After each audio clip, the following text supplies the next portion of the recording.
আরব সাগরের তীরে একটি কৌশলগতভাবে গুরুত্বপূর্ণ ভূখণ্ড, সোনা ও প্রাকৃতিক গ্যাসে সমৃদ্ধ। কিন্তু সেখানকার মানুষ আজও দারিদ্র্য ও চোখের জলে দিন কাটায়। এটা বেলুচিস্তান, পাকিস্তানের সবচেয়ে বড় কিন্তু সবচেয়ে অশান্ত একটি প্রদেশ। 2026 সালের নববর্ষের দিন ভারতের বিদেশ মন্ত্রকে, সঠিকভাবে বলতে গেলে বিদেশমন্ত্রী জয়শঙ্করের কাছে একটি খোলা চিঠি পৌঁছায়। পাঠিয়েছেন পাকিস্তানের ক্ষমতাকে চ্যালেঞ্জ করা বালুচ নেতা মীর ইয়ার বালুচ। সেই চিঠির কথাগুলো দক্ষিণ এশিয়ার ঘুম কেড়ে নেওয়ার মতো ছিল। চীনা সেনা আসছে, অর্থনৈতিক করিডোরকে লক্ষ্য করে নয়, বরং সামরিক মোতায়েনের জন্য বেলুচিস্তানের মাটিতে চীনের বুট পড়তে চলেছে। এটাই ছিল তার বিষয়বস্তু। মীর ইয়ার বালুচ ভারতকে সতর্ক করছেন, এটা শুধু বেলুচিস্তানের জন্য নয়, ভারতের জন্য অকল্পনীয় এক বড় হুমকি।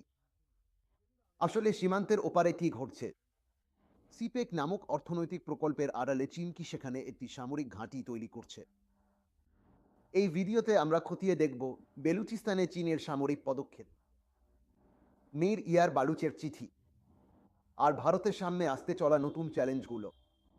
2026 সালের 1 জানুয়ারি রিপাবলিক অফ বেলুচিস্তানের প্রতিনিধি হিসেবে নিজেকে পরিচয় দেওয়া মীর ইয়ার বালুচ সোশ্যাল মিডিয়া প্ল্যাটফর্ম এক্সের মাধ্যমে এই চিঠিটি প্রকাশ করেন। বিশ্ব কূটনীতির জগৎ যাকে অত্যন্ত গুরুত্ব দেয়, তার কথাগুলো ছিল এই রকম। মাননীয় জয়শঙ্কর, পাকিস্তান ও চীনের মধ্যে কৌশলগত জোট তার চূড়ান্ত পর্যায়ে প্রবেশ করছে। সিপেক তার শেষ পর্যায়ে পৌঁছেছে।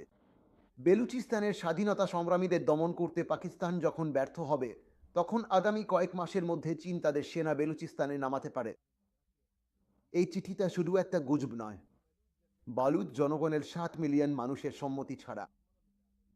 চীনা সেনা যদি সেই মাটিতে নামে, তাহলে তা ভারতের ভবিষ্যৎ নিরাপত্তাকেও গুরুতরভাবে প্রভাবিত করবে, এমনটাই বলছেন মীর ইয়ার। ভারত ও বেলুচিস্তান উভয়ের জন্যই এটি এক অচিন্তনীয় হুমকি তৈরি করছে, এটাই তার ভবিষ্যৎবাণী। এটা কোনো সাধারণ সতর্কবার্তা নয়। পাকিস্তান অর্থনৈতিকভাবে ভেঙে পড়েছে। বেলুচিস্তানের বিচ্ছিন্নতাবাদীদের মোকাবিলা করতে পাক সেনা পারছে না। সেখানেই চীনের প্রবেশ। তাদের বিনিয়োগ রক্ষা করার অজুহাতে চীনা পিএলএ যদি সেখানে শিবির স্থাপন করে, তাহলে ভারতের পশ্চিম সীমান্তেও চীনের সামরিক উপস্থিতি দেখা যাবে। উত্তরে হিমালয় এবং পশ্চিমে পাকিস্তানে চীনা সেনা। ভারতের জন্য এটা শুধু টু ফ্রন্ট ওয়ার পরিস্থিতি নয়, বরং এক সম্পূর্ণ ঘেরাও। সিপেক কি? চীন পাকিস্তান ইকোনমিক করিডোর, $7 বিলিয়ন এক বিশাল প্রকল্প। চীনের সিনজিয়াং প্রদেশকে আরব সাগরের গোয়াদর বন্দরের সঙ্গে যুক্তকারী সড়ক, রেল এবং পাইপলাইন। পাকিস্তান একে গেম চেঞ্জার বলে, কিন্তু বালুচরা একে শোষণের পথ বলে। কিন্তু এখন গল্পটা বদলে যাচ্ছে। মীর ইয়ার বালুচ বলছেন যে সিপেক তার ফাইনাল ফেজে পৌঁছেছে। এই ফাইনাল ফেজটা কি? এটা অর্থনৈতিক নয়, বরং সামরিক। গোয়াদর বন্দরের একটি নৌঘাঁটিতে পরিণত হওয়ার সম্ভাবনা প্রবল। ইতিমধ্যেই গোয়াদরের চারপাশে বিশাল নিরাপত্তা প্রাচীর তৈরি হয়ে গেছে। এই এলাকাটি এখন একটি চীনা উপনিবেশের মতো। বালুচ লিবারেশন আর্মি এই অঞ্চলে চীনা ইঞ্জিনিয়ারদের ওপর অনেকবার হামলা চালিয়েছে। পাকিস্তান সেনাবাহিনী চীনা নাগরিকদের রক্ষা করতে পারছে না। এই ব্যর্থতাই চীনকে তাদের সেনা নামানোর ন্যায্যতা দিচ্ছে। আমাদের নাগরিকদের রক্ষা করতে আমরা নিজেরাই আসছি, এটাই বেইজিংয়ের লাইন। কূটনীতি ও ভূরাজনীতির ঊর্ধ্বে এটি একটি জাতির বেঁচে থাকার গল্প।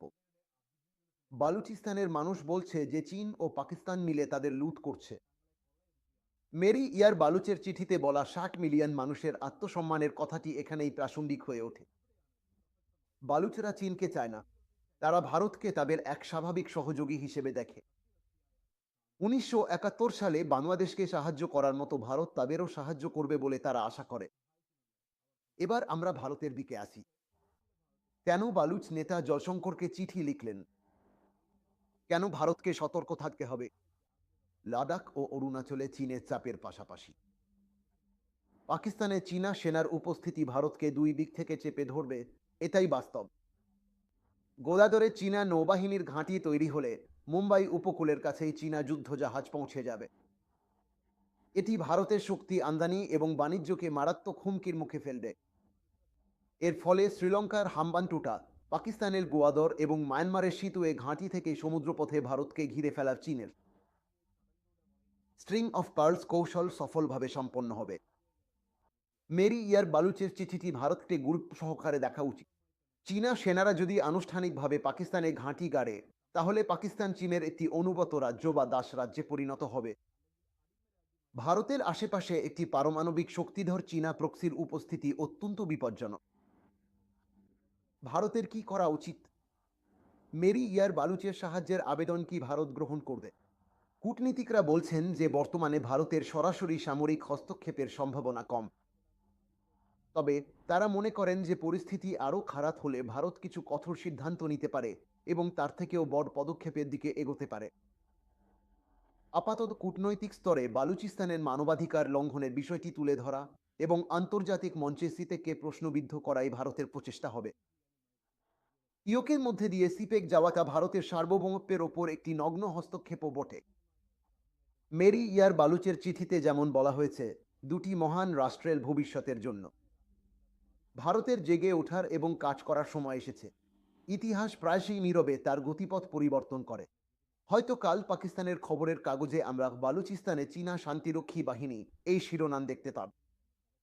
এটা যে শান্তির জন্য নয়, বরং এক সামগ্রিক আধিপত্যের জন্য, তা বুঝতে আমাদের দেরি করা উচিত নয়। মেরি ইয়ার বালুচের চিঠি একটি সতর্কবার্তা, আসন্ন এক বড় ঝড়ের ইঙ্গিত। বালুচিস্তান যদি চীনের সামরিক ঘাঁটিতে পরিণত হয়, তবে তা এশিয়ার মানচিত্রই বদলে দেবে। সেই অচিন্তনীয় হুমকি দরজায় এসে দাঁড়িয়েছে। ভারত কি প্রস্তুত? এর উত্তর সময় দেবে। জয় হিন্দ। বিশ্ব রাজনীতি, প্রতিরক্ষা কৌশল এবং ব্যবসায়িক পরিবর্তনের মতো আমাদের বিশ্বকে রূপদানকারী গুরুত্বপূর্ণ বিষয়গুলি বিশ্লেষণ করে এমন একটি নির্ভরযোগ্য মালায়ালম চ্যানেল হলো চাণক্য।